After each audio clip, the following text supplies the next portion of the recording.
प्रदेशाध्यक्षपदाचा राजीनामा रुपाली चाकणकर त्यांचा काल आयोगाचा राजीनामा जो आला तो आयोगाचा राजीनामा पक्षाने स्वीकृत केलेला आहे.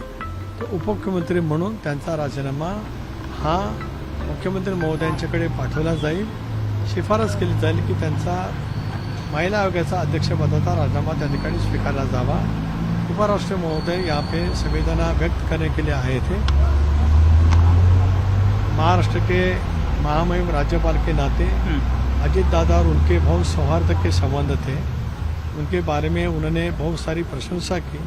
एक एबल एडमिनिस्ट्रेटर, कुशल संगठक एवं दादा ने जो योगदान महाराष्ट्र के लिए दिए थे उसके बारे में उन्होंने अपनी संवेदना वहाँ पे प्रकट की. इतने ही लिए आज उपराष्ट्र महोदय यहाँ पे आए थे. धन्यवाद.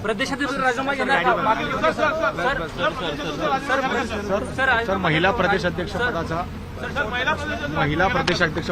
राजीनाम्याची आज मागणी या होत आहे. विषयावरती ज्या वेळेला चर्चा होईल त्यावेळेला जरूर त्या बाबतीमध्ये योग्य तो निर्णय घेतला जाईल. त्याच्यामध्ये काय कोणाला पाठीशी घातलं जाणार नाही.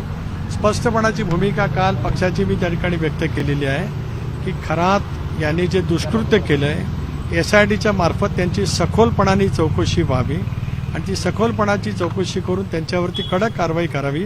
हे राष्ट्रवादी काँग्रेस पक्षाची स्पष्टपणाची भूमिका आहे.